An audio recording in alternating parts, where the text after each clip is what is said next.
Hello, good morning to all of you. आप सभी का स्वागत है let's crack UPSC CRC Unacademy में। तो चलिए हम स्टार्ट करते हैं। जैसा कि मैं आपको डेली बोलता हूं कि हमारे साथ जुड़ने के आपके कुछ फायदे हैं, वो क्या फायदे हैं ये जानना जरूरी है। अगर यही नहीं जान पाओगे तो फिर कैसे हमारे साथ आप जुड़ोगे। तो फायदे क्या है कि आपको इसी प्लेटफॉर्म में daily live classes, more than 40 live classes, जो कि डिफरेंट डिफरेंट सब्जेक्ट का चलता है। साथ ही साथ लाइव टेस्ट क्विजेस होते हैं, लाइव टेस्ट सीरीज चलती है, यानी जो आपने पढ़ा अर्थात थ्योरी जो पढ़ा उसका प्रॉपरली एक ही दिन में उसी दिन आपको क्या करना होगा, टेस्ट देना होगा। और ये लाइव टेस्ट और क्विजेस करवाए जाते हैं। साथ में आप देखोगे स्ट्रक्चर्ड कोर्सेज होते हैं। क्या होता है, साथ में स्ट्रक्चर्ड कोर्सेज प्रोवाइड करवाए जाएंगे और उसका अनलिमिटेड एक्सेस होगा, किसी प्रकार से लिमिटेशंस नहीं लगाई जाती है। साथ ही हमारा अनअकैडमी का जो ऐप है कुछ ऐसे इंटरफेस खुल के आता है, तो इसको डाउनलोड करके आप अपनी पढ़ाई को बेहतर कर सकते हो।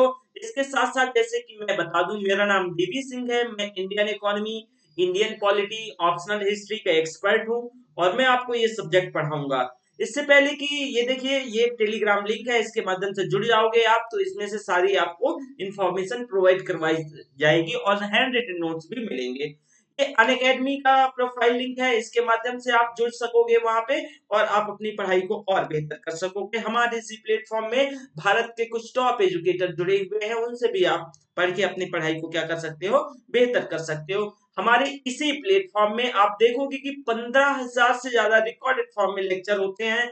बस एक तो हमारे पास प्लान है, क्या है, एक आइकॉनिक का, प्लस का और ऑप्शनल का। मान लो कि आप क्या है कि ऑप्शनल ऑप्शनल से स्टार्ट करता हूं।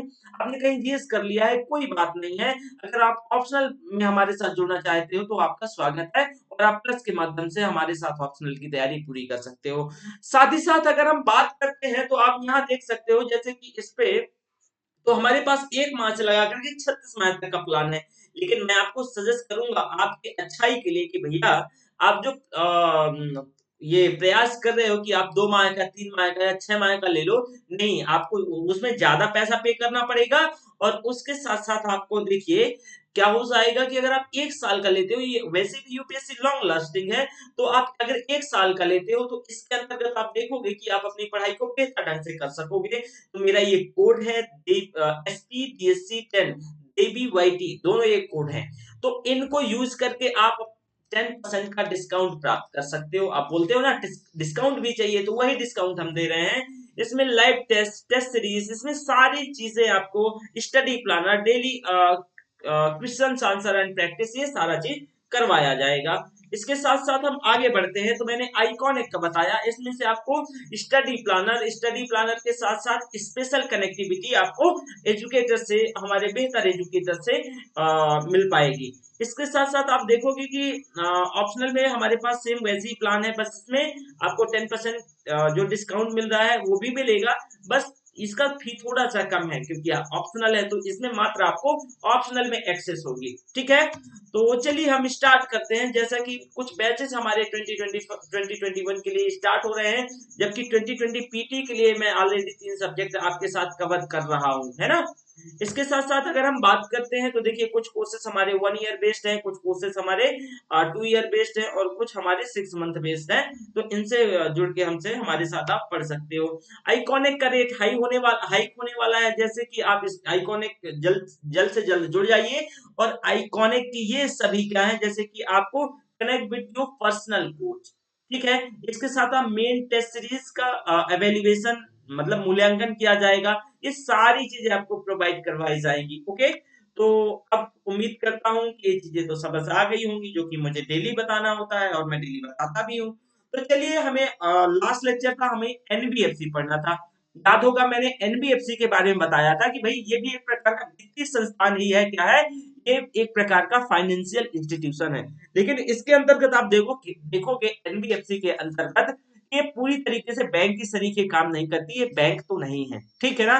तो अब आप इसमें देखो, सारी एनबीएफसी आरबीआई कंट्रोल नहीं करती है, सारी एनबीएफसी को कुछ को आरबीआई कंट्रोल करती है, कुछ को आईआरडीएआई कंट्रोल करती है और कुछ को क्या, SEBI security exchange board of India, यानी भारतीय प्रतिभूति विनियामक बोर्ड कंट्रोल करती है, ठीक है ना। जिसको शेयर मार्केट, सेबी ही शेयर मार्केट को कंट्रोल करती है। तो देखो कुछ एनबीएफसी, तो एनबीएफसी एक्चुअल में 12 से 14 प्रकार की हैं, जो आपको डीप में इतना जाना नहीं, इतना डीप से क्वेश्चन नहीं आएगा। आपको अगर मैं बताऊं तो एनबीएफसी आपको मुख्यतः दो प्रकार की पढ़नी है, एक वैसी एनबीएफसी जो जमा प्राप्त करती है, और एक ऐसी एनबीएफसी है जो जमा नहीं प्राप्त करती है। तो देखो जो जमा प्राप्त करती हैं एनबीएफसी, उनके अंतर्गत अगर आप देखोगे तो उन एनबीएफसी में कुछ प्रावधान किए गए हैं, और जो जमा नहीं प्राप्त करती हैं उनके लिए भी कुछ प्रावधान किए गए हैं। तो ये अर्थव्यवस्था से जो जमा प्राप्त करेंगी तो अर्थव्यवस्था से पैसा उठाएंगी, लेकिन वो पैसा किसके, ना करंट अकाउंट ना ही सेविंग अकाउंट, इस मोड पे नहीं लेंगी, वो एफडी के रूप में पैसा लेंगी। तो ऑब्वियस अगर कोई एनबीएफसी जो करंट अकाउंट या सेविंग अकाउंट के रूप में पैसा नहीं लेगी, एफडी यानी फिक्स्ड डिपॉजिट के रूप में पैसा लेगी, तो स्वतः ना वो क्रेडिट कार्ड, वो सॉरी ना डेबिट कार्ड, और ना ही वो क्या यानी चेकबुक जारी करेगी। तो इससे, क्योंकि उसके पहले ही जो उसने प्रैक्टिस करी उससे पता चलता है। और इसका जो एफडी का time period minimum 12 month to maximum 60 month तक हो सकता है। ये सारी चीजें इसमें से, ये कुछ ऐसी एनबीएफसी होती हैं। तो इनको मैंने, और देखिए इनके लिए जो जमा राशि पेड अप कैपिटल 200 करोड़ होगा, और जो जमा राशि प्राप्त नहीं करेंगी उनके लिए पेड अप कैपिटल 100 करोड़ होगा, ठीक है ना। तो इन एनबीएफसी के बारे में, और वो जो उसका पैसा होगा उसी में वो क्या करेंगी, लेन देन का माध्यम अपनाएंगी। तो इनके बारे में मैंने कल डिटेल से बात करी थी। यहाँ तक आपको किसी प्रकार से कोई, किसी भी स्टूडेंट को कोई डाउट नहीं है ना। तो चलिए हम स्टार्ट करते हैं। अब देखो प्रधानमंत्री जन धन योजना के बारे में आज हमें पढ़ना है, प्रधानमंत्री जन धन योजना। क्यों, सॉरी, क्यों, क्योंकि याद होगा कल हम फाइनेंशियल यानी इंक्लूजन, वित्तीय समावेशन के अंतर्गत सारी चीजें बताई थी, और इसको डिटेल से डिस्कस किया था। देखिए मैं बार बार बोल रहा हूँ, यूपीएससी बहुत आसान है, लेकिन अगर आप इसको स्ट्रेटेजिक ढंग से करें। सबसे बड़ी आज जो चैलेंज है, सबसे बड़ा जो हमारे पास एक जो प्रॉब्लम है वो है स्ट्रेटजी का। अगर आप इस चैलेंज को स्ट्रेटजी के माध्यम से सॉर्ट आउट करने की कोशिश करोगे तो जरूर आप यूपीएससी में क्वालिफाई होगे। सब खेल अब स्ट्रेटजी का है, रणनीति का है।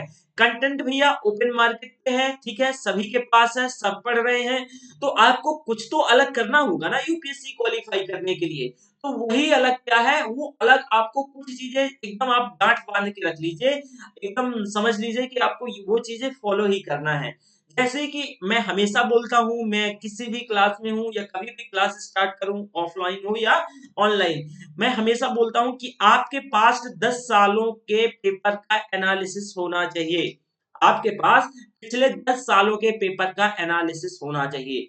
एनालिसिस कब होगा, जब आप पूरा कोर्स कंप्लीट कर चुके होंगे, तभी तो आप एनालिसिस कर पाएंगे। अगर मान लो कि आपको यही पता नहीं है, आपने पेपर बस उठा लिया, तो इससे आइडिया तो लगेगा लेकिन इतना ज्यादा नहीं।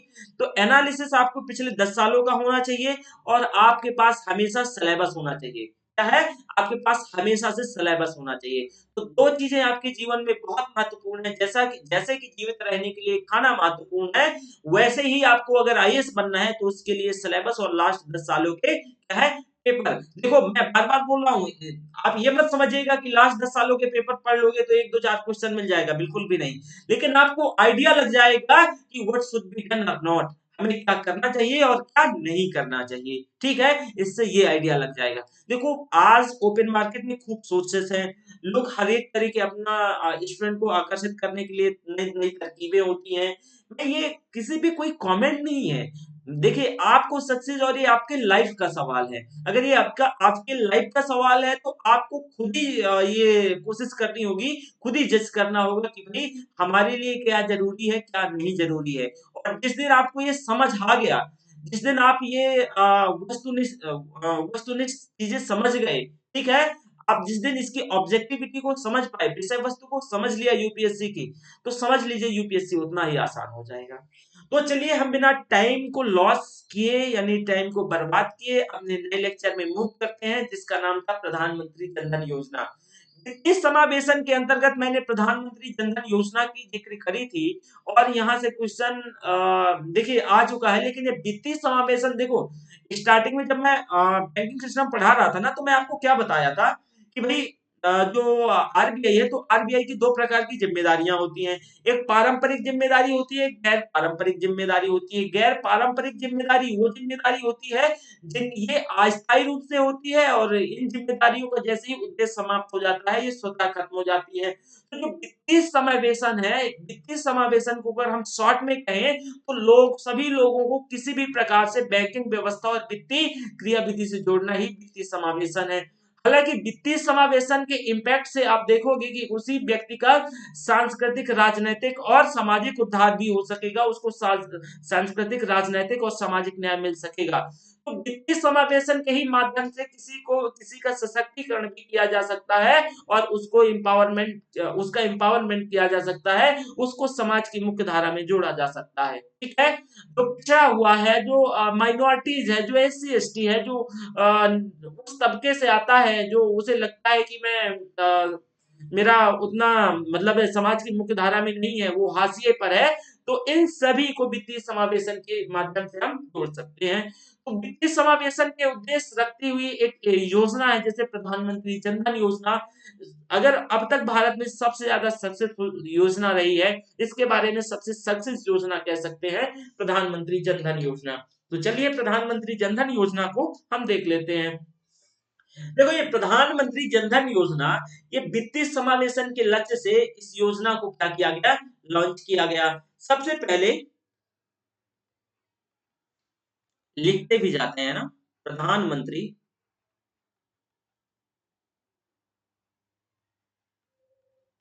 प्रधानमंत्री जन धन योजना, प्रधानमंत्री जन धन योजना।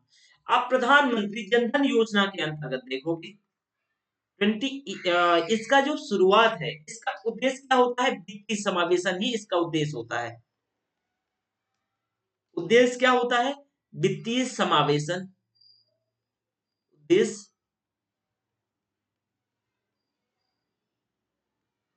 वित्तीय समावेशन,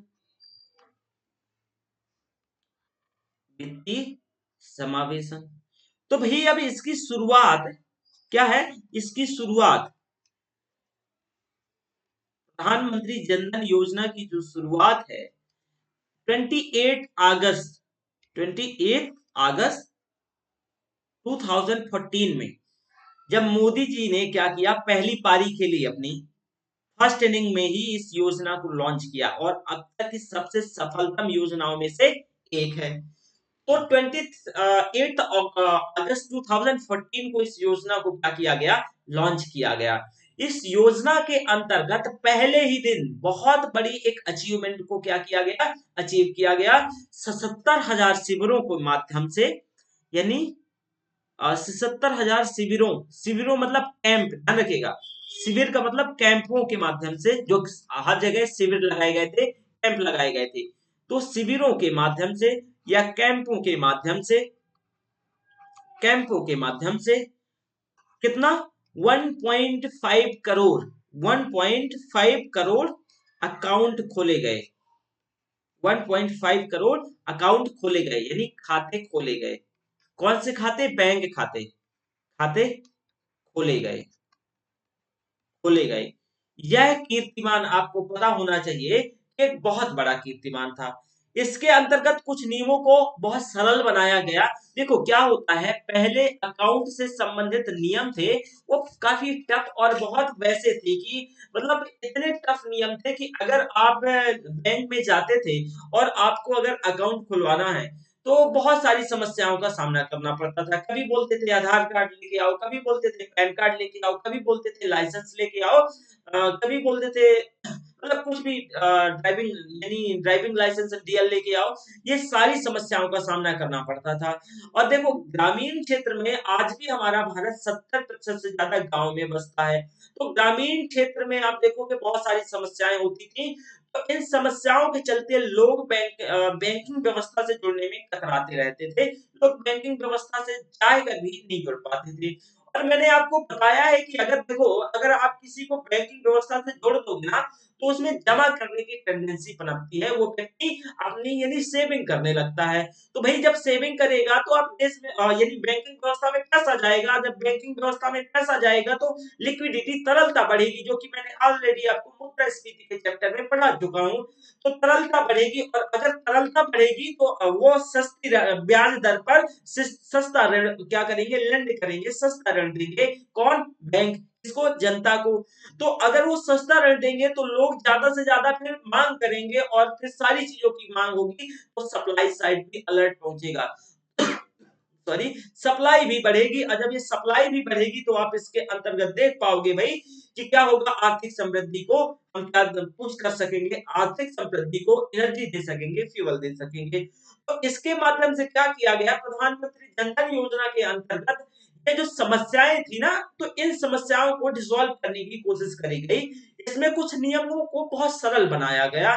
इससे संबंधित जो पता पहचान पत्र, इसमें यानी केवाईसी, नो योर कस्टमर, मानदंडों को बहुत ज्यादा आसान बना दिया गया। नो योर कस्टमर मतलब कि आपको क्या है, अपनी जो मतलब जैसे कि आपकी आइडेंटिटी है, इससे संबंधित नियमों को इतना आसान बना दिया गया कि आपको कोई भी पारंपरिक पहचान पत्रों के अलावा कोई भी आप ले जा सकते हो। जैसे कि मनरेगा कार्ड है, बहुत बार आप देखे हो ग्रामीण क्षेत्र में मनरेगा कार्ड है, या आपको अगर नहीं, वो भी कोई कार्ड नहीं है, तो अपने ग्राम प्रधान जो होता है, ग्राम पंचायत का जो प्रधान होता है, उससे क्या कर लो, आप सर्टिफाई करवा लो, और उससे प्रमाणित करने के बाद आप जाके अकाउंट खुलवा सकते हो।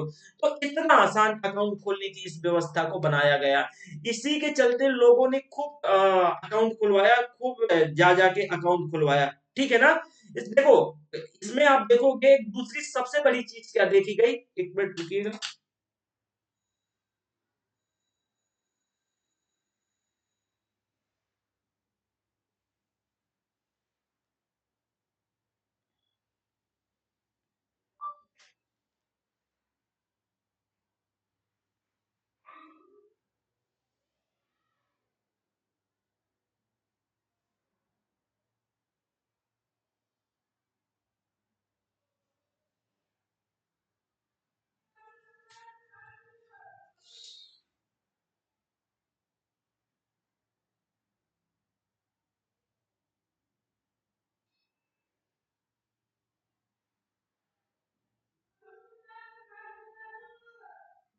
बस एक मिनट रुकिएगा।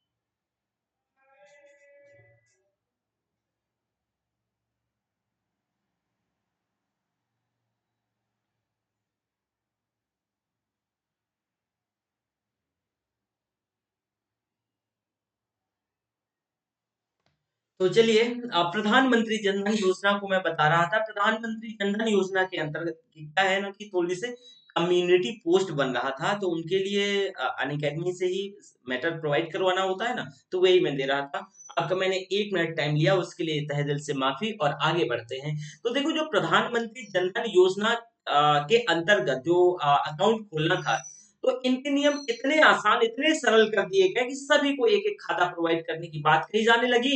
आपके पास अगर कोई भी डॉक्यूमेंट नहीं है तो भाई कोई बात नहीं है, आप जाओ अपने ग्राम प्रधान से लिखवा लो, सर्टिफाई करवा लो कि ये व्यक्ति यहीं का है, ये इसका सारा सब कुछ ठीक है, तो आपको अकाउंट प्रोवाइड करवा दिया जाएगा।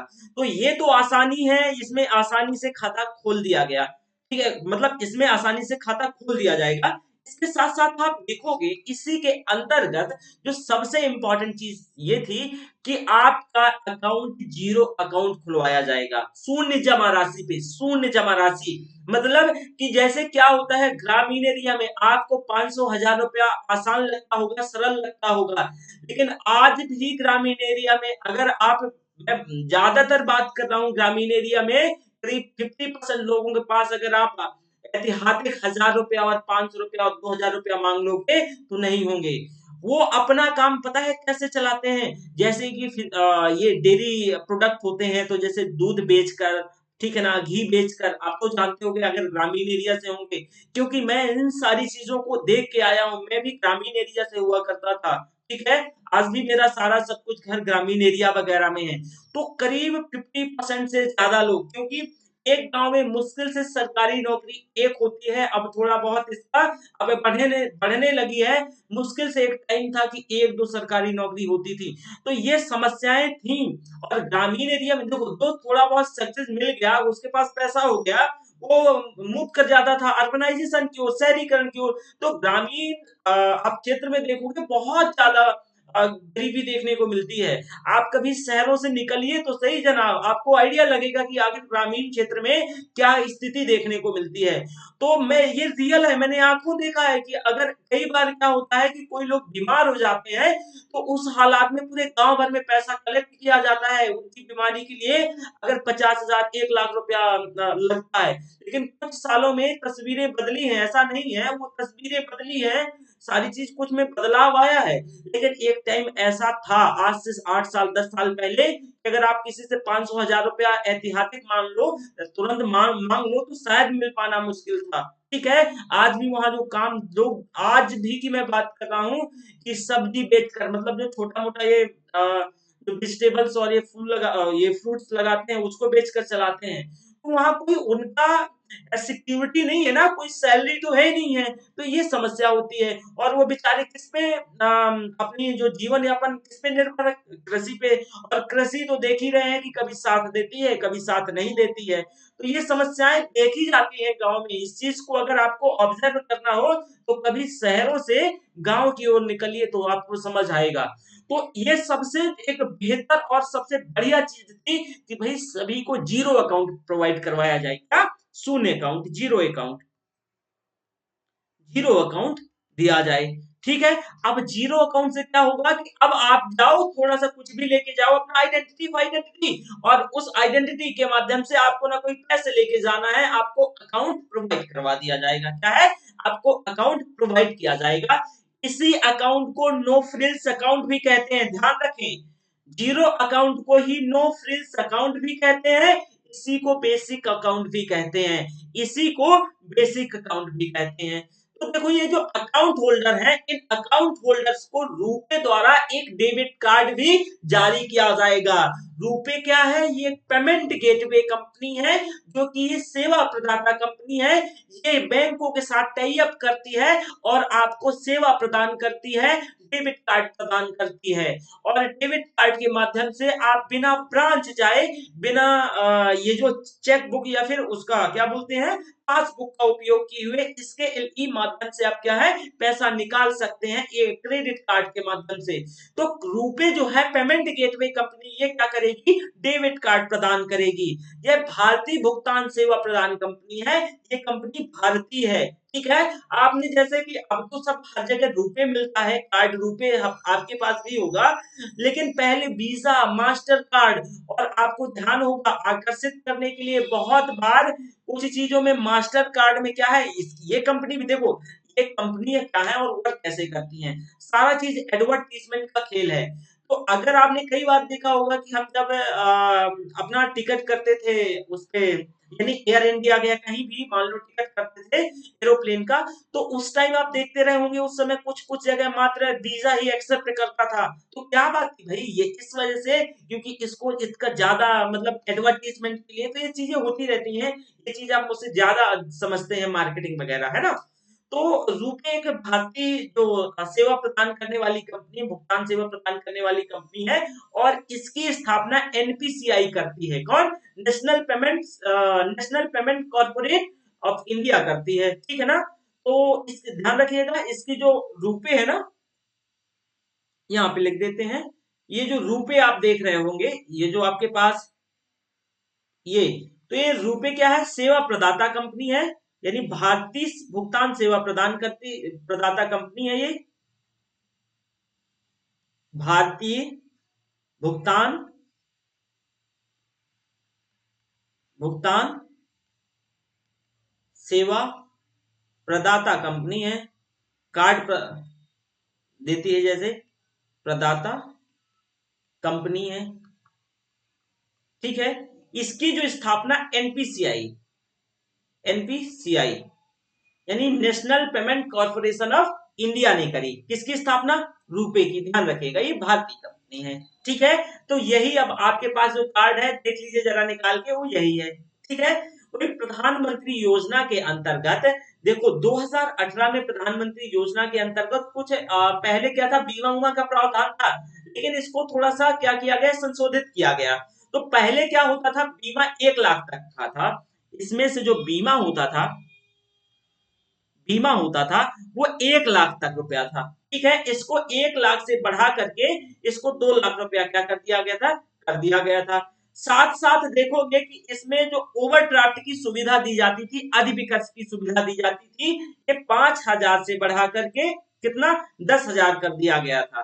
ध्यान रखिएगा, ये 5,000 से बढ़ा करके 10,000 कर दिया कर दिया गया था। तो जो अब जो ये आप देख पा रहे होंगे कि 2 लाख रुपया अगर किसी प्रकार से एक्सीडेंटल कोई प्रॉब्लम आती है तो आपको 2 लाख रुपया बीमा प्रदान किया जाएगा। ठीक है ना?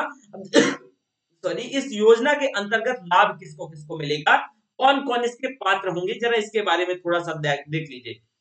देखो, जो प्रधानमंत्री जनधन योजना है वो हर एक व्यक्ति जिसके पास अकाउंट नहीं है, 18 साल से लेकर के 65 साल तक, 18 साल से 65 साल तक की आयु के लोगों को ये अकाउंट प्रोवाइड करवाया जाएगा। ये क्या है, ये अकाउंट प्रोवाइड करवाया जाएगा। इसके साथ साथ मैंने बताया जो खाता धारकों को, ये जो जैसे दुर्घटना में अगर मृत्यु हो जाती है, कोई हताहत हो जाता है, तो उस व्यक्ति को 2 लाख रुपए का बीमा प्राप्त करवाया जाएगा। This is the important fact again. यहाँ पे कर देते हैं ना।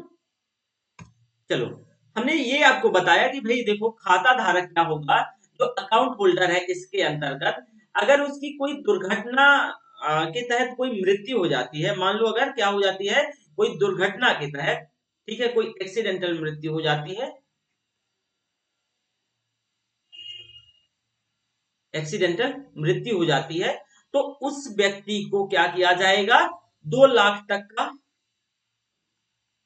2 लाख तक का बीमा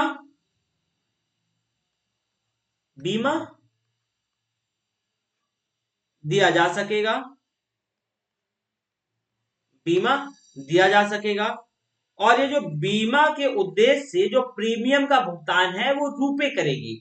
ये बीमा के उद्देश्य से प्रीमियम भी है, जो बीमा कंपनी होगी तो ऐसे तो पैसा दे नहीं देगी, तो इसका जो भुगतान है, जो प्रीमियम है, जो प्रीमियम है वो कौन करेगी, ये रुपए करेगी। ध्यान रखिएगा, ये कौन करेगा, ये रुपए करेगी। ठीक है, लेकिन यह धनराशि खाता धारक के ही अकाउंट से कटेगी। ध्यान रखिएगा, रुपए तो कर देगी, लेकिन जो अकाउंट होल्डर है ये धनराशि उसी के अकाउंट से क्या होगी, कटेगी। मान लो यदि खाता धारक आधार से जुड़ा हो, ठीक है, तो तभी इसका फायदा होगा। अगर वह खाता धारक अकाउंट होल्डर आधार से नहीं जुड़ा होता है तो उसको इसकी सुविधा नहीं मिलेगी। ठीक है, यदि खाता धारक से मान लो आधार से जुड़ा होता है और वो 6 माह में लगातार 6 माह तक एक्टिव रहेगा, सक्रिय होना चाहिए, तो खाता धारक को 10,000 तक का ओवरड्राफ्ट भी मिलेगा। ओवरड्राफ्ट क्या है, जरा ये ध्यान दे लो। देखो, ओवरड्राफ्ट की जो सुविधा है, ओवरड्राफ्ट की जो सुविधा है, अगर ओवरड्राफ्ट की हम बात करें, ये आपका जैसे अकाउंट है और 6 माह तक जीवित रहता है, तो इसके अंतर्गत आपको क्या किया जाएगा कि एक तरीके से आपको इसमें से आपकी क्रेडिट बना दी गई है, आपको लोन बना दिया गया है, लोन कि आपको इसमें से 10,000 तक का क्या किया जाएगा, इसमें से यानी ओवरड्राफ्ट अधिविकर्ष मिलेगा। आपके अकाउंट में मान लो कि 40,000 रुपया है, तो आपको 10,000 रुपया और आप क्या कर सकते हो, उसका निकाल सकते हो, तो आपको ये 10,000 रुपया क्या हो गया, ओवरड्राफ्ट हो गया। ठीक है, इस योजना के अंतर्गत आप देखोगे कि करीब 31 करोड़ से भी ज्यादा यानी 35 करोड़ खाते इस योजना के अंतर खोले गए हैं, और ये एक बहुत बड़ी संख्या होती है।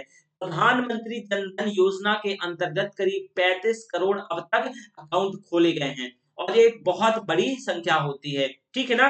इसके साथ साथ आप देखोगे कि प्रधानमंत्री जनधन योजना में जो इस योजना के अंतर्गत दोनों लाभ आर्थिक और सामाजिक होंगे। आर्थिक लाभ क्या होंगे और सामाजिक लाभ क्या होंगे, इसके बारे में डिस्कस करेंगे। लेकिन इससे पहले देखो, बैंक खाते उपलब्ध होने के कारण जमाकर्ता की टेंडेंसी है वो क्या हो जाएगी, बढ़ जाएगी।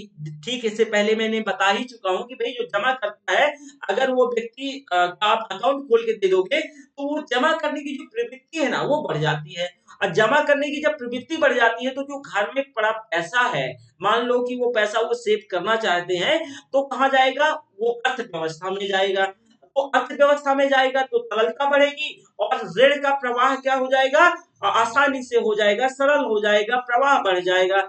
इससे उपभोग और निवेश में भी बढ़ावा मिलेगा। कैसे, क्योंकि ऋण सस्ता हो जाएगा तो उपभोग, लोग पैसा लेके उपभोग करेंगे तो उपभोग भी होगा और उसके साथ साथ निवेश में भी बढ़ावा मिलेगा, क्योंकि लोग पैसा लेंगे तो उपभोग बस थोड़ी ना कर लेंगे, निवेश भी करेंगे तो उसमें भी बढ़ावा मिलेगा। साथ ही साथ बीमा के जो लाभ के उद्देश्य से जो अदा किया गया प्रीमियम है वो बीमा कंपनी को जाएगा और सरकार प्रतिभूति, जो सरकारी प्रतिभूतियों के माध्यम से निवेश होकर अंततः सरकार के पास ऋण के रूप में आ जाएगा। तो इससे सार्वजनिक जो व्यय होगा उसमें भी बढ़ोतरी होगी और इन्हीं खातों के माध्यम से लाभ का प्रत्यक्ष अंतरण भी किया जा सकेगा। प्रत्यक्ष अंतरण का मतलब कि जैसे कि डायरेक्ट ट्रांसफर, मान लो कि सब्सिडी है, ठीक है, आपको सब्सिडी मिलती है किसी भी चीज में, तो आपके पास पहले अकाउंट नहीं था तो प्रॉब्लम होती थी, लीकेज थे, लेकिन अब आपको इन्हीं खातों के माध्यम से क्या किया जाएगा, सीधे हस्तांतरण किया जाएगा, जो प्रत्यक्ष हस्तांतरण किया जाएगा। ठीक है ना। तो इससे आप देखो कि सार्वजनिक व्यय में तो बढ़ोतरी होगी, उसके साथ साथ जब आप डायरेक्टली किसी को क्या करोगे, जो लीकेज था उसको समाप्त कर दोगे, डायरेक्टली पैसा भेज दोगे, तो उसका सशक्तिकरण होगा। क्या होगा, उसका सशक्तिकरण होगा, जिससे डायरेक्टली उसको सीधे लाभ पहुंचेगा। इससे परिधान आप देखोगे जो सब्सिडी है उसका जो दुरुपयोग है पूरी तरीके से खत्म हो जाएगा। साथ ही साथ सरकार का राजकोषीय घाटा भी नीचे आएगा। इससे क्या है, राजकोषीय घाटा। जब हम ये चैप्टर पढ़ेंगे तो हम आपको डिटेल से बताएंगे कि ये राजकोषीय घाटा क्या होता है। वहीं जनधन खाता सरकार के जैम ट्रिनिटी का भी हिस्सा होगा। जो जनधन खाता है सरकार की जैम ट्रिनिटी का हिस्सा होगा। ये जैम ट्रिनिटी क्या है, जरा इसके बारे में देख लो। जैम ट्रिनिटी,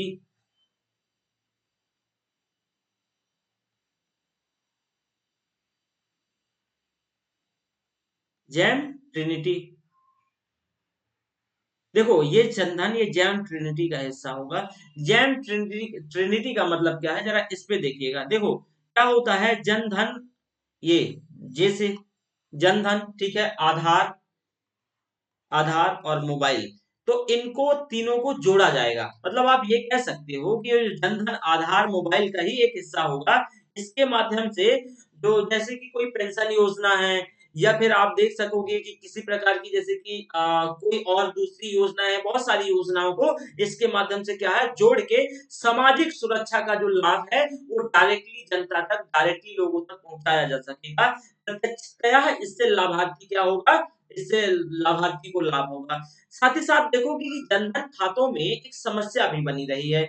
जनधन खातों में क्या समस्या रही है, देखो जेम ट्रिनिटी समझ आ गया है ना। जन का मतलब ये जनधन, आपका जो अकाउंट है जनधन का, मान लो कि जनधन का जो अकाउंट है, इसको आपके आधार के साथ, आपके आधार के साथ और मोबाइल के साथ ये जोड़ दिया जाएगा, तो आपको इन सारी चीजों की सूचना भी मिलती रहेगी। ठीक है। अब इनमें एक समस्या रही है कि जो जनधन के खाता है, जो प्रधानमंत्री जन धन योजना के अंतर्गत, जनधन योजना के अंतर्गत आप देखोगे कि कुछ समस्या रही। करीब 50% खाते क्या है, ये निष्क्रिय हो गए हैं। करीब 50% खाते खाली पड़े हुए हैं। इन खातों में बैंकों का व्यय बढ़ रहा है। क्यों, क्योंकि ऑपरेशनल कास्ट तो लगती है। तो इसके चलते देखोगे कि बैंकों का जब व्यय बढ़ेगा तो किसी भी प्रकार से इनकी प्राप्ति नहीं हो पाती है, कोई इनमें आवागमन नहीं होता है और उनका ऑपरेशनल कास्ट भी बढ़ेगा। तो इससे खाता धारक की जो संख्या है ना, उसमें आप देखो, सॉरी, खाता धारक की संख्या बोल रहा हूँ, इसमें से जो आप देखोगे कि जो बैंक है, तो बैंक में एक प्रॉब्लम आ जाएगी, उसका ऑपरेशनल कॉस्ट बढ़ जाएगा, तो वह इन अकाउंट को क्या कर देगा, डीएक्टिव कर देगा। ठीक है ना। तो ये समस्या बनी रही है। इसके लिए अगर खाता जीवित रखना है तो कोई हमें 6 माह के अंदर लेन-देन करना होता है, आपको आइडिया ही होगा ये, ठीक है? तो ये सारे प्रधानमंत्री जन धन योजना के अंतर्गत क्या है, कुछ चीज़ें हैं। आप देखोगे इसके अंतर्गत देख सकते हो,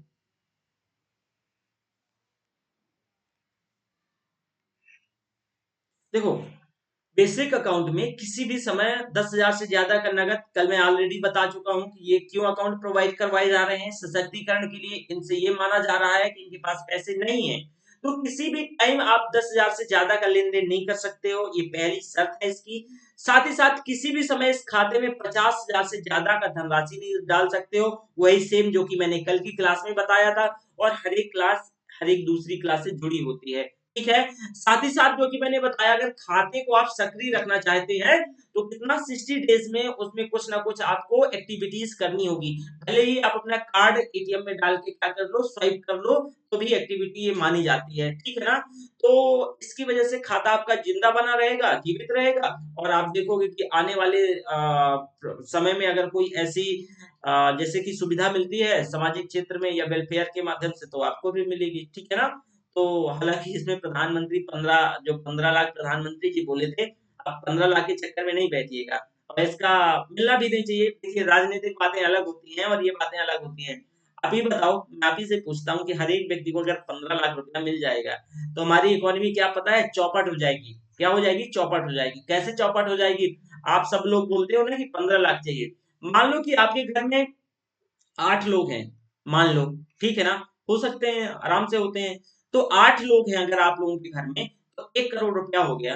अगर आप 1 करोड़ को बैंक में डाल दोगे ना, तो उसकी ब्याज-ब्याज से आप लोग 8 लोग खा सकोगे, ठीक है? उसके इंटरेस्ट से ही खा सकोगे आराम से। तो ज़रा आप मुझे ये बता दो, आपको तो काम करने की ज़रूरत ही नहीं है और हर किसी को 15 लाख मिल रहा है, तो बाकी इकॉनमी चौपट नहीं हो जाएगी? लोग क्यों काम करने जाएँगे भई? और जब लोग काम करने नहीं जाएँगे तो बाकी प्रोडक्शन का क्या होगा? क्या खाओगे फिर? अगले दिन किस चीज़ की माँग करोगे? तो हमारी इकॉनमी चौपट नहीं हो जाएगी? जो चीज़ 8-10 रुपए में मिलती है, जब उसका प्रोडक्शन ही नहीं होगा, तो जाके वो 100 रुपए में मिलेगी। वेनेजुएला का हाल हो जाएगा कि आप रोटी के आपको ब्रेड लेने जाना है, तो आप 1 लाख की 10 लाख की नोट लेके जाते हो, तभी आपको ब्रेड नसीब होता है, नहीं वो भी नहीं मिलता है, ठीक है? तो इस वजह से हमारी इकॉनमी चौपट हो जाएगी, तो बस ये जुमला समझ लीजिए और इससे ज़्यादा कुछ नहीं है, ठीक है? और ये संभव भी नहीं है क्योंकि हमारी अर्थव्यवस्था को बहुत ज़्यादा हानि पहुँचा देगा। 15 लाख समझ रहे हो?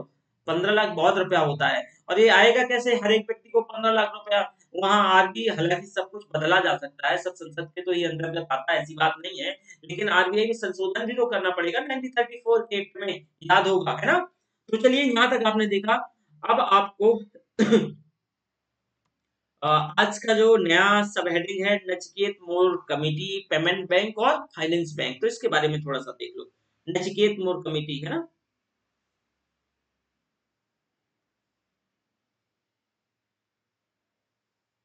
ओके।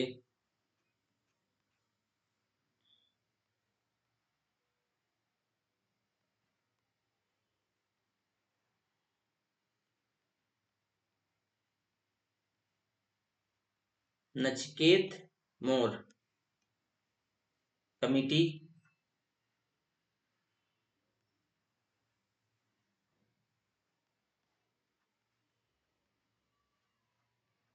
कमिटी, इनके सुझाए हुए क्या देख लेते हैं। देखो, नचिकेत साहब थे ना जो ये कभी ग्रामीण भारत में नहीं घूमे थे। इनके साथ एक समस्या थी। आप ये कह लो कि ये आर्म चेयर्स टाइप, ये क्या थे? स्कॉलर्स थे, आर्म चेयर स्कॉलर्स थे।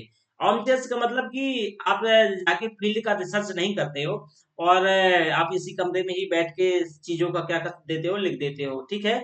स्टडी कर लेते हो। तो ये आर्म चेयर्स टाइप पर्सन थे, ठीक है? ये नचिकेत मोर के बारे में काफी कुछ चीजें कही जाती हैं। खैर चलिए हम बाकी पढ़ लेते हैं, ये हमारे स्टडी का हिस्सा नहीं है। बाकी का कुछ कभी ऐसा होता है मुझे लगेगा कि बताना चाहिए तो मैं ज़रूर बताऊँगा। देखो, ब्रिटिश समावेशन के लक्ष्य को प्राप्त करने के लिए नचिकेत साहब ने एक कमिटी, नचिकेत साहब के नेतृत्व में एक कमिटी बैठी थी। ये आईसीआईसीआई से जुड़े हुए थे, उस संगठन से जुड़े हुए थे। तो इन ये अपनी कमिटी के अंतर्गत 2014 में सुझाव देते हैं।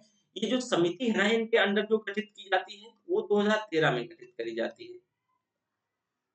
2013 में समिति गठित की जाएगी और 2014 में ये सुझाव देंगे। उद्देश्य क्या रहता है? वही वित्तीय समावेशन। वित्तीय समावेशन,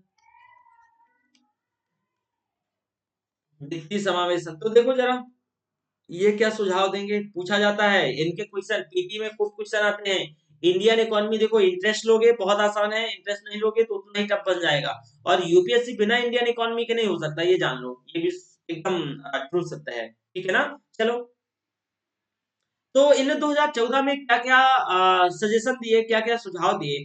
पहला सुझाव तो इनका ये था कि भाई आप जो स्टार्टिंग के जो 2014 से यानी 2015 तक, यानी आप 12 माह के अंदर 18 वर्ष से 65 वर्ष तक की आयु के जो लोग हैं, 18 वर्ष से 65 वर्ष तक की जो आयु के लोग हैं, इनको 50% लोगों को आप एक साल के अंदर अर्थात 12 माह में अकाउंट प्रोवाइड करवाना। इनको 12 माह में अकाउंट प्रोवाइड करवाना। दूसरा कि अगले साल इनको पूरी तरीके से सभी लोगों को अकाउंट प्रोवाइड करवाना। जो रेस्ट ऑफ पीपल हैं, सभी लोगों को,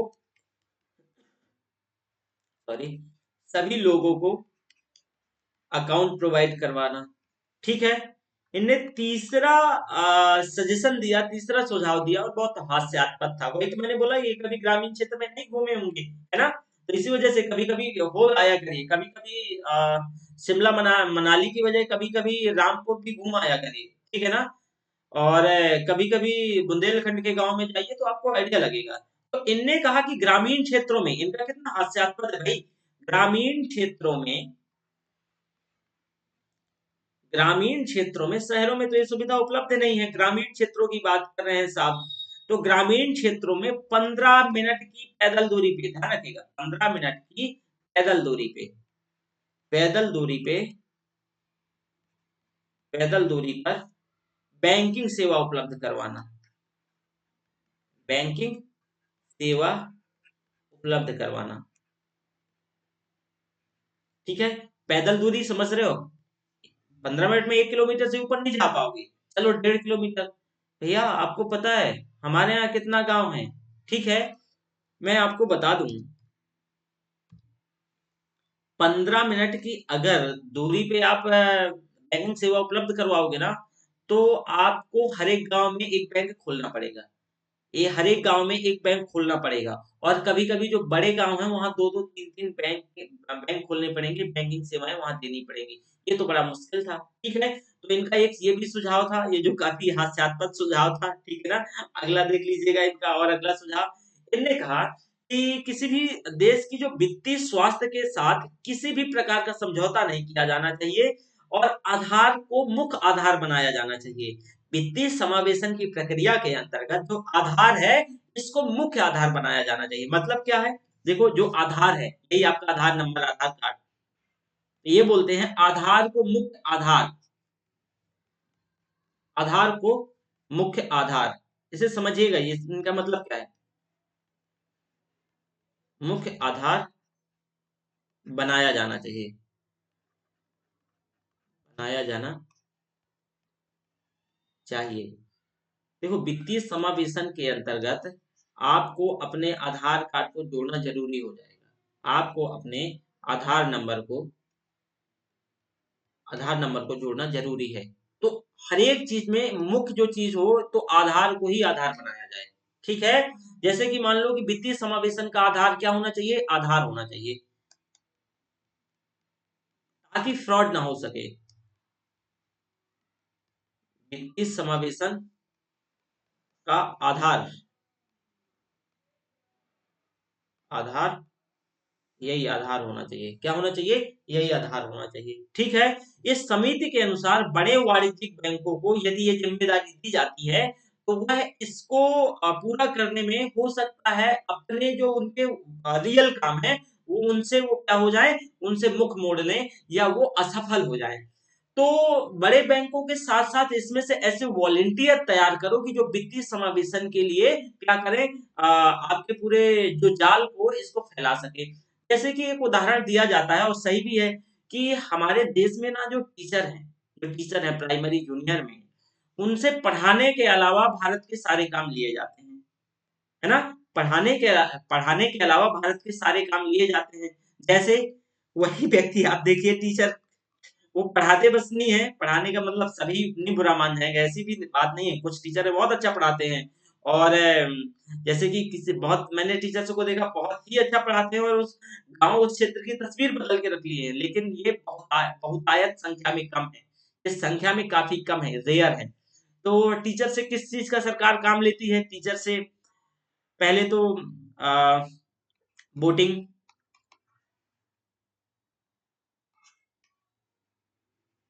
वोटिंग, फिर वोटर लिस्ट में जो वोटर लिस्ट है, वोटर लिस्ट में नाम जुड़वाना, ठीक है? दवा वितरित करवाना, चुनाव करवाना, चुनाव करवाना, ये सारे काम टीचर से ही लिए जाते हैं। तो आप सोच लो कि वो पढ़ाने के अलावा बाकी के सारे काम करते हैं, ठीक है? बाकी का कागज़ात भी सरकार की यही कभी-कभी तैयार करते हैं। तो ये समस्या है। तो इसी वजह से इस समस्या को देखते हुए नचिकेत साहब कहते हैं कि भई ये जो बड़े बैंक है ना, तो बड़े बैंकों को अगर ये ज़िम्मेदारी सौंपी जाती है, तब वे समर्पित रूप से इसको नहीं पूरा कर पाएँगे। तो इसके चलते उन्होंने कहा कि इसको क्या किया जाए, वर्गीकृत किया जाए, क्लासिफाई किया जाए। तो ऐसे वर्गीकृत बैंकों की स्थापना की जाए, जो इसी उद्देश्य की पूर्ति के लिए प्रॉपर्ली डेडिकेटेड हों, ताकि क्या हो कि अगर हम बड़े बैंकों की ज़िम्मेदारी सौंपे, तो वो अपने उद्देश्य से ना भटक जाएँ, ठीक है? वहीं किसी वर्गीकृत बैंक को जैसे कि डिफरेंशिएटेड बैंक हमें स्थापना करनी चाहिए। तो इन्हीं के सुझावों के अंतर्गत कुछ डिफरेंशिएटेड बैंकों की स्थापना करी गई। जैसे भुगतान बैंक, है ना? खूब सुने होंगे, लघु वित्तीय बैंक, है ना? Small finance bank. तो इन बैंकों की स्थापना इन्हीं के रिकमेंडेशन के आधार पे करी जाएगी और आप देखोगे इन बैंकों की स्थापना नवंबर 2014 में आरबीआई कुछ गाइडलाइन जारी करेगी, दिशा निर्देश जारी करेगी। तो इनके आपने सुझाव ध्यान रखिएगा, सुझाव में से क्वेश्चन पूछा जा सकता है, क्या-क्या सुझाव हैं? इनका मुख्य सुझाव कि आधार को मुख्य आधार बना लो, ठीक है? नहीं, जेम ट्रिनिटी तो उसमें है, ठीक है? साथ में इन्होंने ये कहा कि जो कि इस चीज़ को ये संभव ही नहीं था कि 15 मिनट की पैदल दूरी पे ग्रामीण क्षेत्रों में ये बैंकिंग सेवा उपलब्ध करवाई जाए। तो ऐसा नहीं है, इनका एक ही तो इर्रेलेवेंट टाइप लगा जो सुझाव था, बाकी के इनके सुझाव सारे ठीक थे और कहीं न कहीं वो आज दिखते भी हैं, मतलब उनको लागू भी किया गया है, ठीक है? तो अगला ये जो डिफरेंशिएटेड बैंक की स्थापना की बात करते हैं, तो डिफरेंशिएटेड बैंक में पेमेंट बैंक देखते हैं, फिर स्मॉल फाइनेंस बैंक और फिर हम इसी के अंतर्गत आगे चल के देखेंगे क्या? चलो देख ही लें। हुँ, पेमेंट बैंक,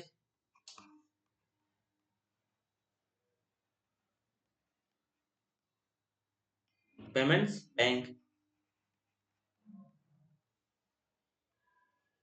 भुगतान बैंक भी बोलते हैं ना, भुगतान बैंक।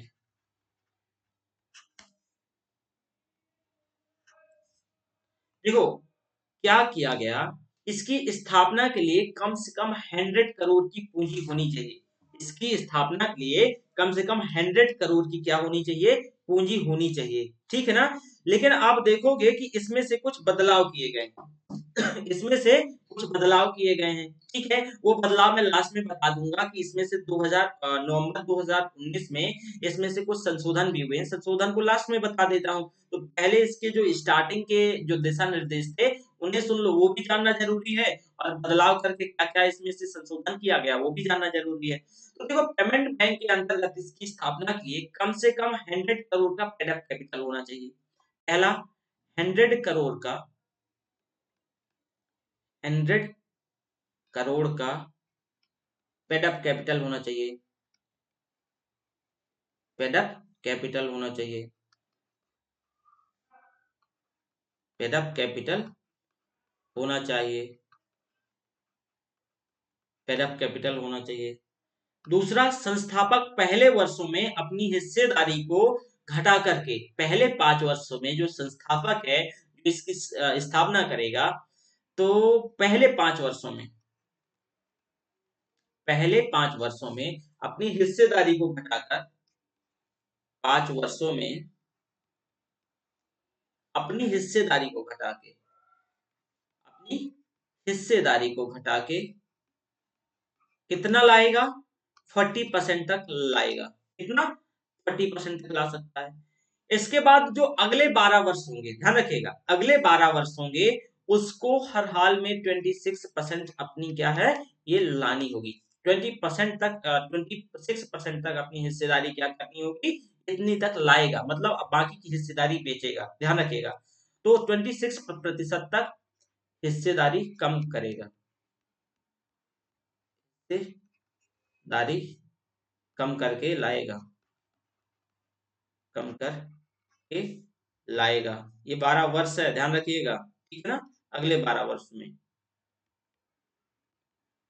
इसके साथ साथ आप अगला है कि ये जो देखो, ये बैंक जो बैंक हैं, तो ये ग्रामीण क्षेत्रों में स्थापित कर सकते हैं, ठीक है। ये जो बैंक है, भुगतान पेमेंट बैंक, इनकी जो ब्रांचेस है, ये ग्रामीण क्षेत्रों में क्या कर सकते हैं, स्थापित कर सकते हैं। जैसे कि यानी ग्रामीण क्षेत्रों में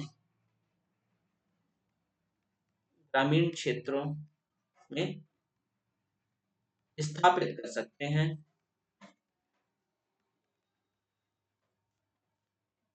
स्थापित कर सकते हैं। ये क्या है, ग्रामीण बैंकों में स्थापित कर सकते हैं। यह जमाकर्ता से यह जमाकर्ता से क्या करेंगे, यह जमाकर्ता से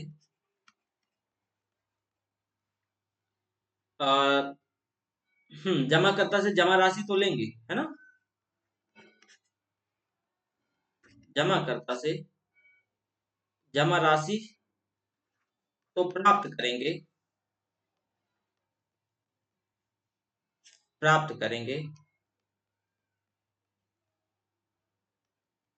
करेंगे किसमें, सेविंग अकाउंट, सेविंग अकाउंट और करंट अकाउंट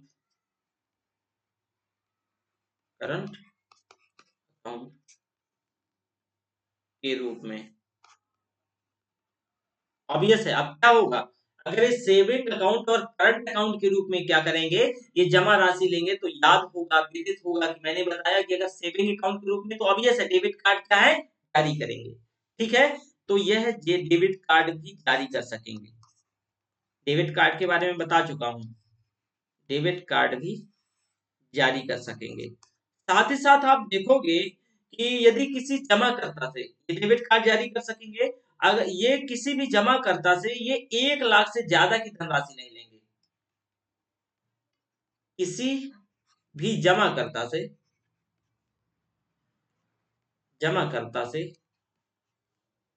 कितना, 1 लाख, ध्यान रखिएगा, 1 लाख से ज्यादा का 1 लाख से ज्यादा का जमा राशि नहीं लेंगे, जमा राशि नहीं लेंगे। ये कुछ पेमेंट बैंक के अंतर्गत क्या है, कुछ सुझाव हैं, ठीक है, दिशा निर्देश है, सुझाव तो नहीं कहोगे, ये तो आपको मानना जरूरी ही होगा। इसके साथ साथ पेमेंट बैंक ऋण प्रदान नहीं कर सकते हैं, जो पेमेंट बैंक है ये ऋण नहीं देंगे, तो ये कमाएंगे कैसे, आप ध्यान रखिएगा, पेमेंट बैंक ऋण प्रदान नहीं कर सकते, तो ये क्या है, क्रेडिट कार्ड नहीं जारी करेंगे। अब ऑब्वियस है, मैंने बताया कि भाई देखो, ये जो पेमेंट बैंक है, ये सेविंग अकाउंट के रूप में आपसे जमाएं ले सकते हैं, ये जमा प्राप्त कर सकते हैं करंट अकाउंट के रूप में, तो आपके सेविंग अकाउंट से ही पैसा कटेगा, तो मतलब डेबिट कार्ड तो जारी कर ही सकते हैं। लेकिन अगर ये ऋण नहीं देंगे, तो क्रेडिट कार्ड नहीं जारी करेंगे। अब पीटी में क्वेश्चन पूछ लेता है, और देख चेक कर लीजिएगा, क्वेश्चन पूछेगा कि जो पेमेंट बैंक है वो डेबिट कार्ड जारी कर सकते हैं, एक स्टेटमेंट दे दिया। अब भाई आपको ये समझ होना चाहिए कि अगर ये आपको ऋण नहीं प्रदान करेंगे, तो ऑब्वियस है, क्रेडिट कार्ड क्या है, लोन ही तो है ना, तो इस वजह से तो ये क्रेडिट कार्ड जारी नहीं कर सकते हैं, क्योंकि ये ऋण नहीं देंगे। यह उन वाणिज्यिक बैंकों की तरह, कॉमर्शियल बैंकों की तरह सीआर रखेगी, जो कि वर्तमान में है, जैसे सीआरआर जो वर्तमान में है, और SLR को ये वैसे ही SLR क्या किया जाएगा, रखा जाएगा। देखो SLR सरकारी प्रतिभूतियों के रूप में रखी जाएंगी, यह इनके आय का एक दूसरा सबसे बड़ा सोर्सेस होगा, जो कि SLR के रूप में जो पैसा ये ज्यादा रखेंगे तो कमा सकेंगे, ठीक है ना, सरकारी प्रतिभूतियों के रूप में। तो सरकारी प्रतिभूतियों खरीद के और SLR के रूप में उसे क्या कर देंगे, रख देंगे। ये CRR SLR ये पॉइंट नहीं समझ आता होगा, जब आपको मैं मॉनेटरी पॉलिसी समझाऊंगा ना तो उसमें डिटेल से समझाऊंगा भाई कि CRR क्या है, SLR क्या है। तो उसमें से बैंकों को, कमर्शियल बैंकों को मेंटेन करना होता है CRR SLR, RBI के दिशा निर्देशों के अनुसार, गाइडलाइन के अकॉर्डिंगली। तो ये सारी चीजें क्या करेंगे, जो पेमेंट बैंक है ये क्या है, CRR और SLR को क्या करेंगे, वैसे कमर्शियल बैंक की तरह ये मेंटेन करेंगे, ठीक है। और ये SLR करीब 75% रखेंगे, CRR जैसे कि इस समय है जितना। और इनके आय का जो SLR में जो पैसा होगा, अब देखो ये बैंक की तरह मान लो कि ये पेमेंट बैंक है, ये आपको ब्याज नहीं दे रहा, वो लोन नहीं दे रहा, तो ये पैसा कहां से कमाएगा, तो ये जो SLR के रूप में रख रहा है ना पैसा, तो यह क्या करेगा, प्रतिभूतियों में निवेश करेगा और उन्हीं प्रतिभूतियों को SLR के रूप में रख देगा, तो प्रतिभूतियों के माध्यम से क्या करवाए, कमाएगा, अपना प्रॉफिट बनाएगा। अब बची हुई जो रेस्ट मनी है, जो बच जाएगी, मान लो किसने 75% SLR में रख दिया, तो रेस्ट ऑफ मनी है ये किसी भी अन्य वाणिज्यिक बैंक के पास ये करंट अकाउंट के रूप में क्या कर सकता है, रख देगा, ठीक है। तो मियादी जमा के रूप में रख देगा।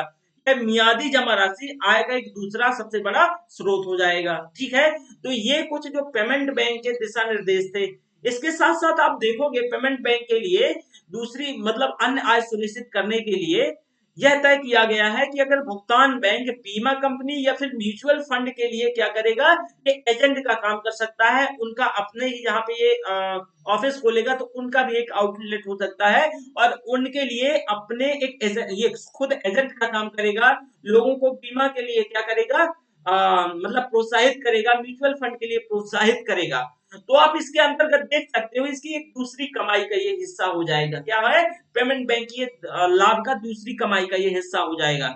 इसकी स्थापना के लिए RBI ने स्टार्टिंग में 41 आवेदन प्राप्त किए थे, जो लोग इसकी मतलब लाइसेंस लेना चाहते थे, लेकिन RBI जो योग्य आवेदक, मात्र 11 योग्य आवेदक मिले और 11 लोगों को ही लाइसेंस मिला।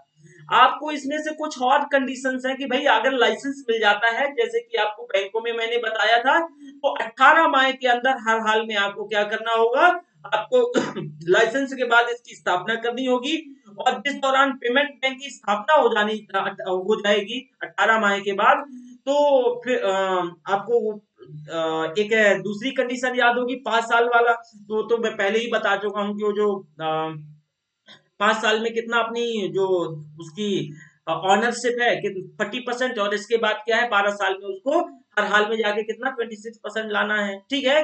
इसके साथ साथ आप देखोगे कि यही पेमेंट बैंक की स्थापना के बाद इसकी जो ब्रांचेस है, जो शाखाएं हैं, वो ग्रामीण क्षेत्र में हो भी सकती हैं, लेकिन ये नहीं भी हो सकती हैं। ये जो शर्त है ये इनके लिए, इनके ऊपर इनकी मन की इच्छा पर छोड़ दी गई है। अगर ये चाहते हैं तो कर सकते हैं, अगर नहीं चाहते हैं तो कोई जरूरी नहीं है। तो आप ये कह सकते हो कि इन पर वह शर्त लागू नहीं होगी जिन जो शर्तें बैंकों पे लागू हो रही थी कि आपको 1/4 हर हाल में ग्रामीण क्षेत्रों में क्या करना होगा, शाखाएं खोलना होगा। तो ये शर्तें इन पे नहीं लागू होंगी इस पेमेंट बैंक में, पेमेंट यानी भुगतान बैंक में।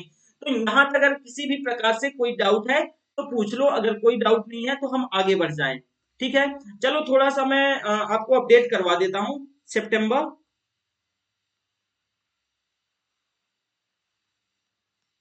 2019 में, ध्यान रखिएगा, सितंबर 2019 में आरबीआई ने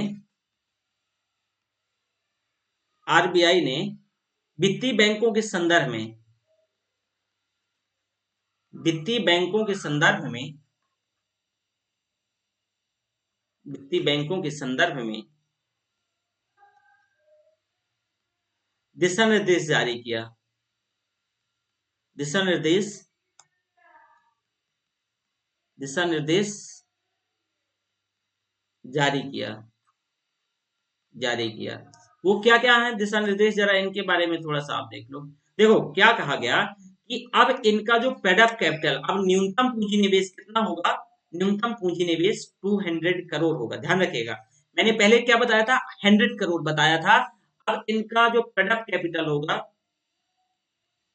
कैपिटल होगा इनके खोलने के लिए कितना होगा, 200 करोड़ होगा। साथ ही साथ 15वें वर्ष के वर्ष के अंत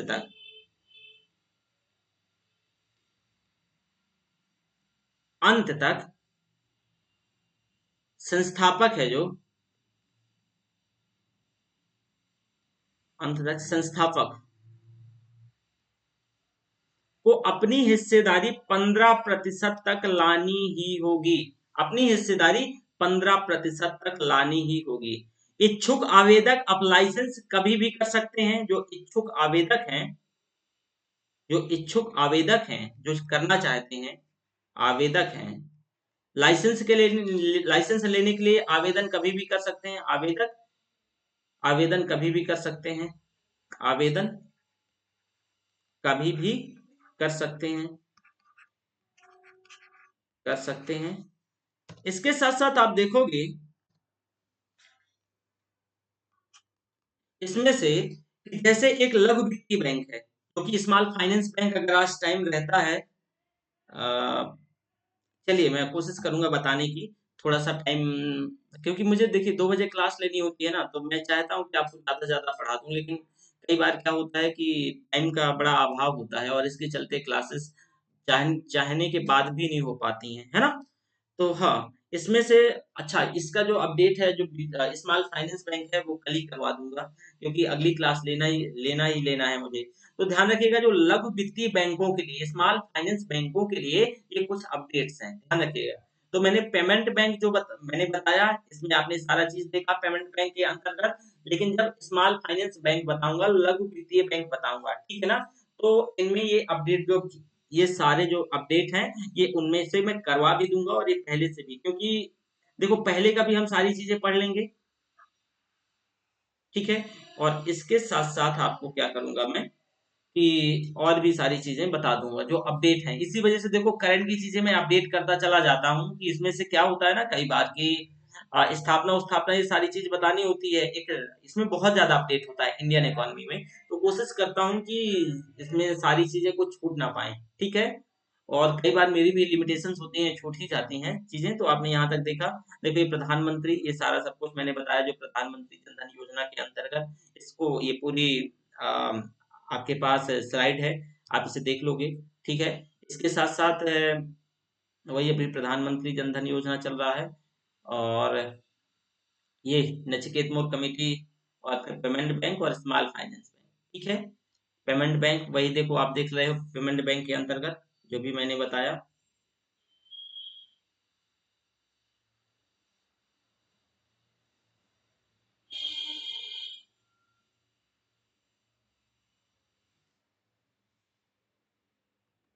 मैं हाईलाइटर से देखो, पेमेंट बैंक के अंतर्गत 100 करोड़, और 5 वर्षों में घटा के 40, ठीक है ना। 12 वर्षों में के अंत तक इसको 26% लाना है। यह जो शाखाएं हैं, ये ग्रामीण भारत में खोल भी सकता है और नहीं भी खोल सकता है, ठीक है। जमाकर्ता से ये राशि क्या है, प्राप्त करेगा, परंतु ये मांग देता और उसके साथ साथ यानी मांग देता के रूप में, यानी चालू खाता और बचत खाता में लेगा।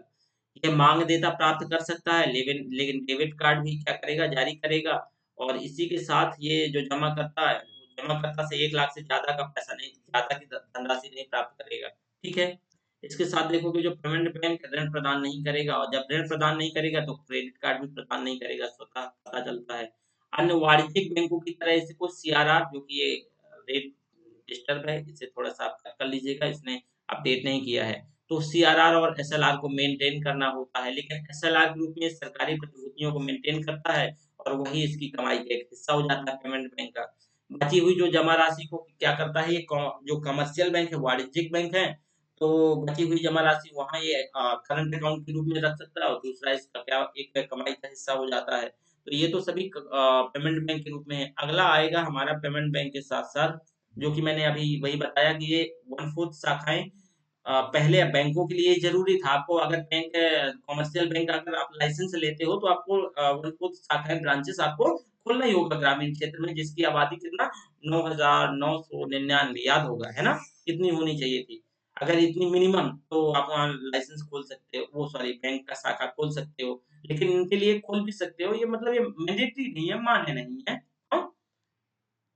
अब ये स्मॉल फाइनेंस बैंक, इसी में मैंने जो लास्ट में कुछ है वो बदलाव करवाए हैं, तो वो बदलाव इसमें इंपॉर्टेंट हो जाते हैं। ये 100 करोड़ की जगह ध्यान रखिएगा, स्मॉल फाइनेंस बैंक में 200 करोड़ है, 200 करोड़ है। अभी इसे बताया नहीं, हालांकि कल बताऊंगा। 5 वर्षों में ये 40, लेकिन ये लास्ट के 12 ईयर में इसको 15% लाना ही होगा। तो ये बदलाव किए गए हैं, और बाकी की सारी चीजें लगभग वैसी है। ठीक है, तो स्मॉल फाइनेंस बैंक के बारे में, यानी जो लघु वित्तीय बैंक है, कल पढ़ेंगे। और ये आपकी स्लाइड में भी सारी चीजें मेंशन है, बस थोड़ा से कभी कभी रेड डिस्टर्ब कर देता है बच्चा। यहाँ तक कोई डाउट नहीं होगा। ये थोड़ा सा जो टॉपिक हो सकता है आप लोगों को टफ लग रहा हो, लेकिन बार बार पढ़ेंगे तो याद हो जाएगा, और टफ का यहाँ तो कोई बात ही नहीं है। बस इसमें तो थोड़ी सी फैक्चुअल इंफॉर्मेशन टाइप है ना। फिर अगला हम वैसे सेम मूव कर जाएंगे किसमें, एक टॉपिक है हमारा मॉनेटरी पॉलिसी। तो हम बैंकिंग सिस्टम के बाद मॉनेटरी पॉलिसी पढ़ेंगे। बैंकिंग सिस्टम तो अभी 4-5 दिन और चलेगा, तो बड़ा टॉपिक होता है। ठीक है, तो ध्यान रखिएगा अपना अपना, फिर मिलते हैं जल्दी। Bye bye.